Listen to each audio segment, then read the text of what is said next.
My uncle threw me out at 16 to raise his own kids. I was only 16 when my whole life changed in one night. I still remember the coldness in my uncle's voice as he stood in the kitchen, arms crossed, looking at me like I didn't belong.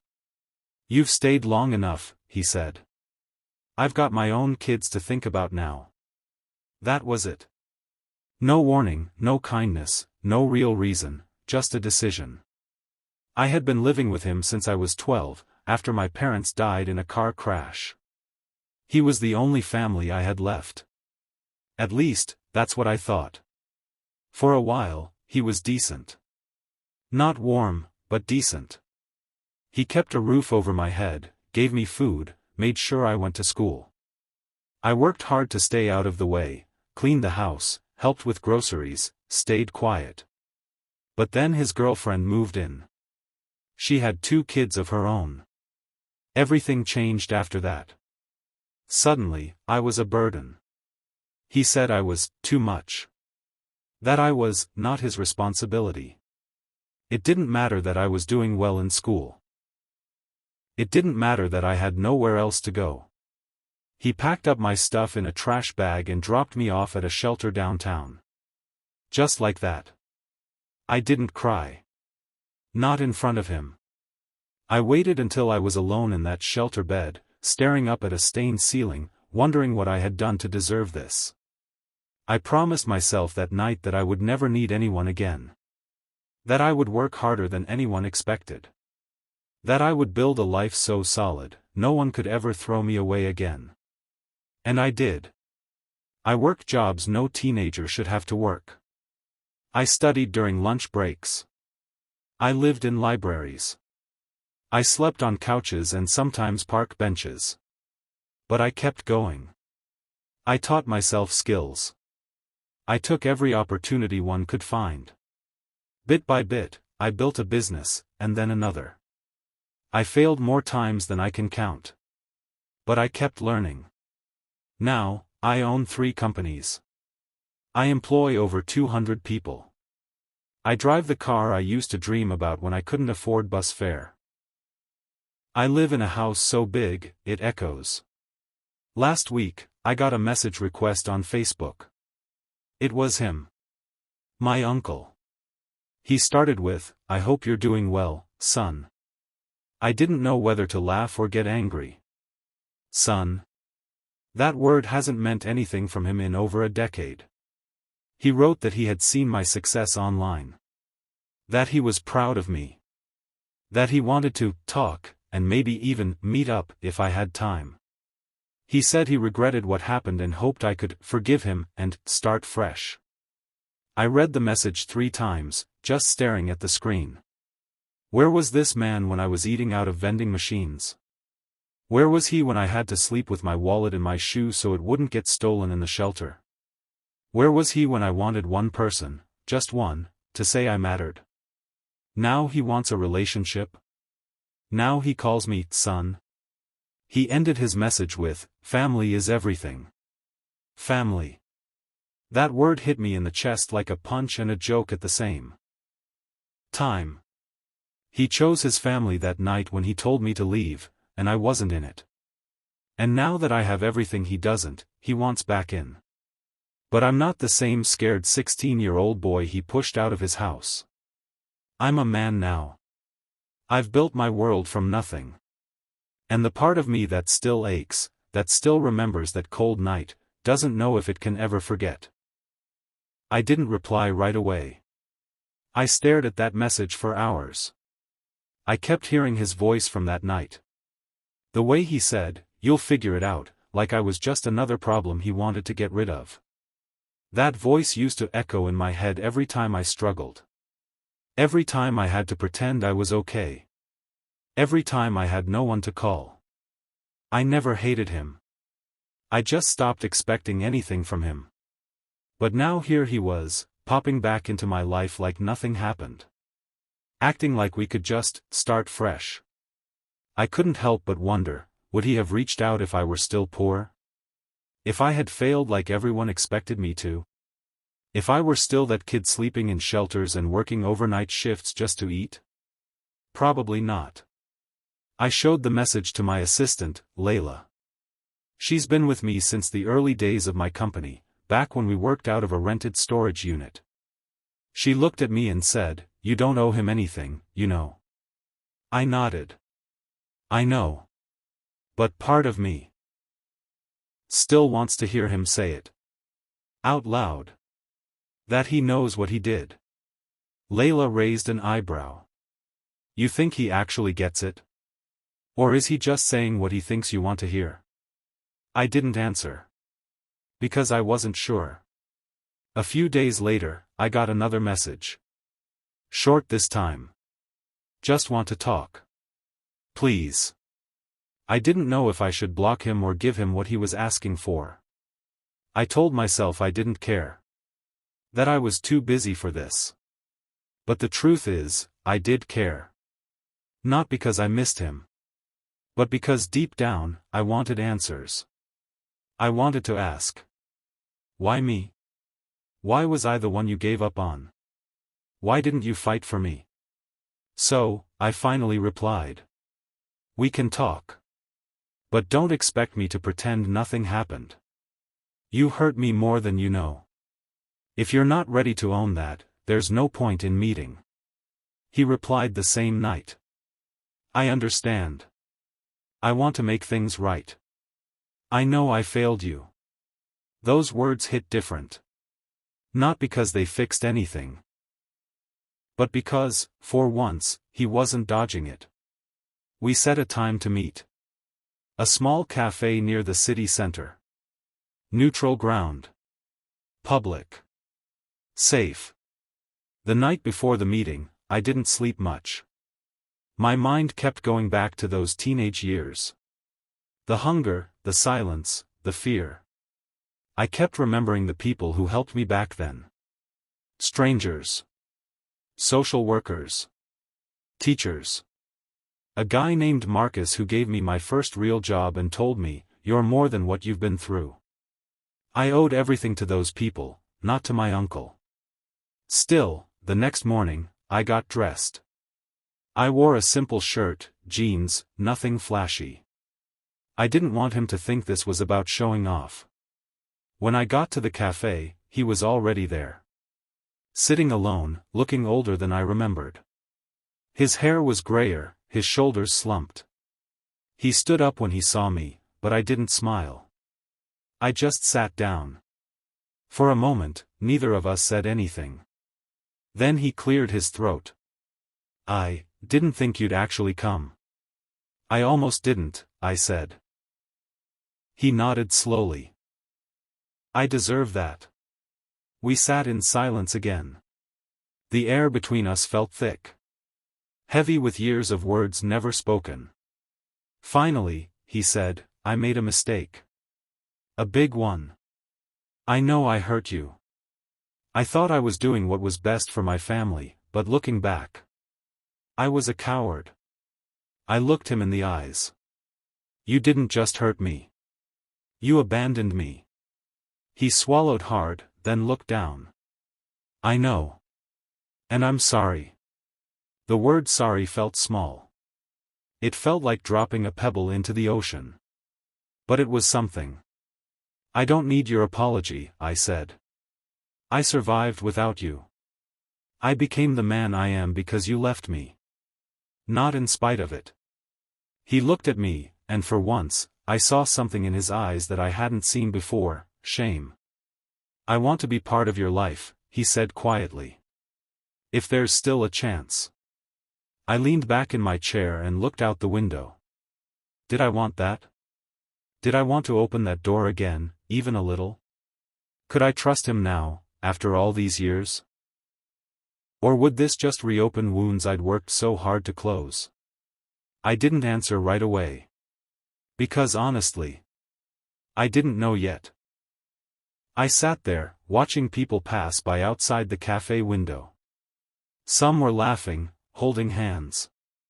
Others were in a rush, probably late for work or meeting someone. Life kept moving. It always had, with or without him. Inside, time felt slower. I looked back at my uncle, this man who once dropped me off like forgotten luggage, and saw someone who finally looked small. Not because of age or health, but because for the first time, I had the power. And he knew it. I let the silence hang a little longer. You want to be part of my life? I repeated, not as a question, but more like I was testing how it sounded out loud. He nodded, his hands nervously wrapped around his coffee cup. If you'll let me. I stared at my own hands. Stronger now. Calloused from years of work. Those same hands once held trash bags full of everything I owned. Now they held contracts, keys, and responsibilities. You know what's funny? I said, finally looking up. I used to picture this moment. When I was out there with nothing, I imagined you showing up one day, apologizing, explaining, begging even. I thought it would feel like justice. And does it? He asked. No, I said. It feels hollow. He flinched a little, but I didn't soften my voice. I used to need this. I needed you to say sorry. I needed to know why. But now? I don't need anything from you. I'm not here because I missed you. I'm here because I need to make peace with the past. He looked like he wanted to say something, but I held up my hand. I'm not angry anymore. I've carried that long enough. But I also haven't forgotten.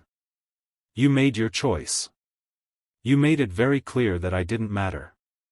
He nodded slowly, his eyes glossy. I know.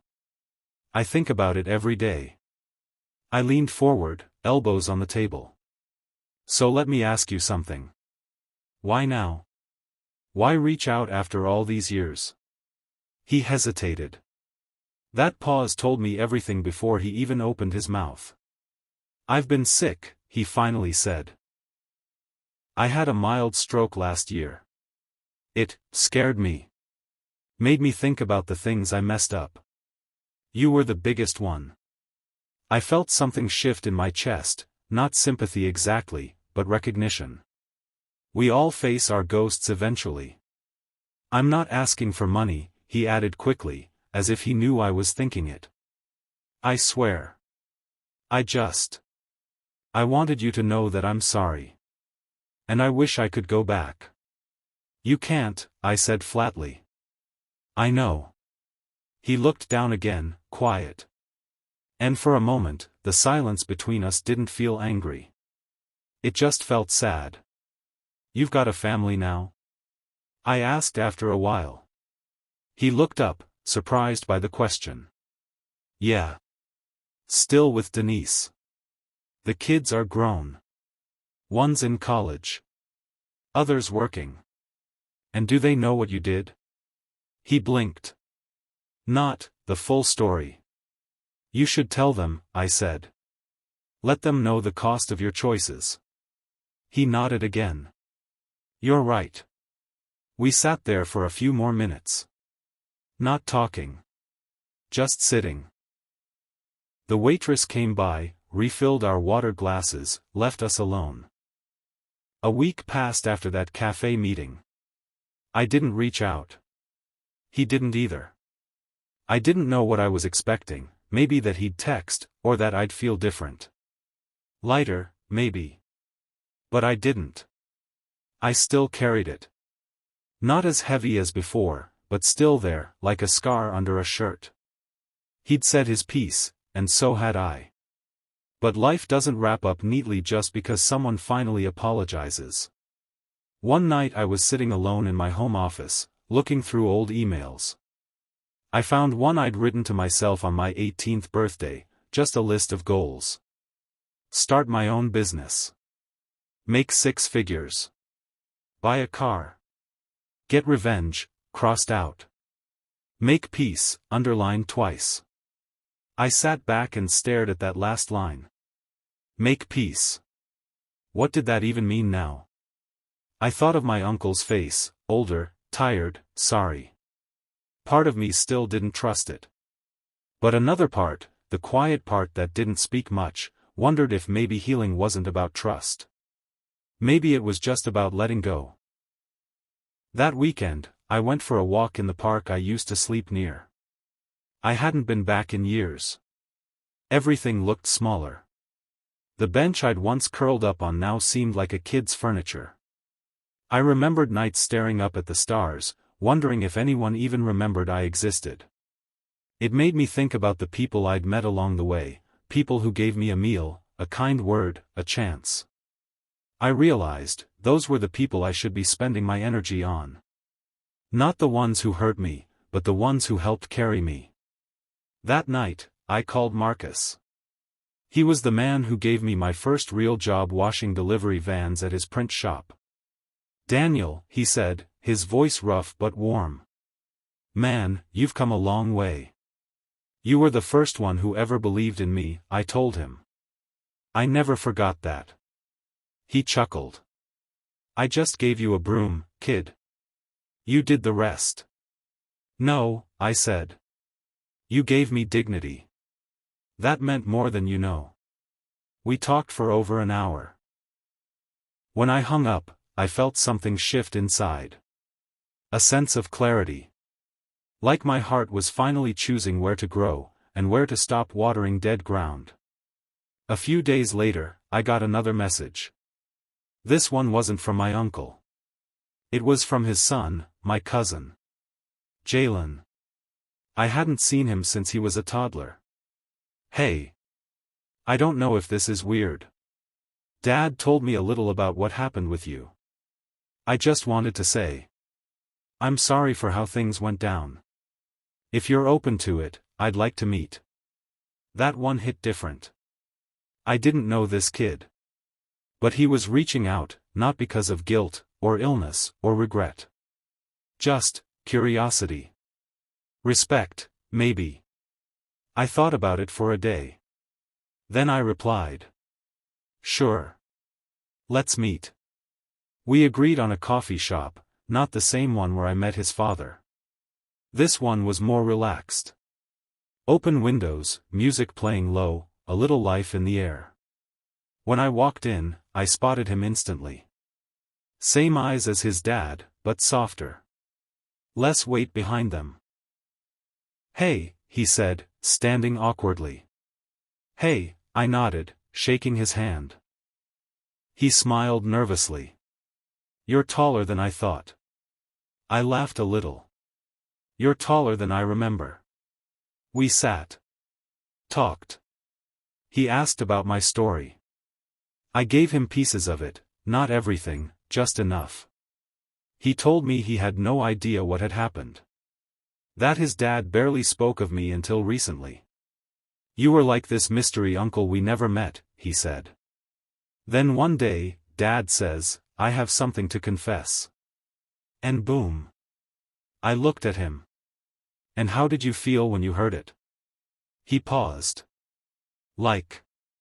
I needed to meet the guy my dad left behind. Something in my chest loosened. He wasn't asking for money. He wasn't trying to fix the past. He was just trying to understand. And maybe, that was enough for now. Jalen and I talked for over 2 hours. It wasn't forced. It wasn't awkward. It was honest. He asked about my life, my business, the journey that brought me here. I told him some of the hard parts, not to make him feel guilty, but so he'd know who I really was. He didn't try to excuse his father. He didn't try to defend him. He just listened. At one point he said, "You didn't deserve what happened. None of it. And I'm glad you made it through." That sentence stayed with me. When we finished our coffees and stood to leave, he hesitated before speaking again. "I don't know where this goes. I'm not here to push anything. But I'd like to stay in touch, if that's cool." I nodded. "It is." We exchanged numbers. A small gesture, but to me, it felt like planting a seed, not forced, just real. And real was enough. That night, I sat alone on my balcony, city lights stretching out in every direction. I thought about everything. The pain. The hustle. The loneliness. The few people who gave me chances when no one else would. And I thought about my uncle. I didn't hate him. I didn't feel like getting revenge or proving anything anymore. That part of me was done. I'd outgrown it. I had peace now, not because he gave it to me, but because I built it for myself. Sometimes, forgiveness isn't a moment. It's a process. And sometimes reconciliation doesn't mean returning to the past. It just means letting go of what no longer serves you. I didn't know if I'd ever see him again. I wasn't waiting on that. But I knew this much. I survived. I succeeded. And I finally stopped chasing love from the people who couldn't give it. I found it elsewhere. I found it in strangers. In mentors. In the life I created with my own hands. And that was enough. The end.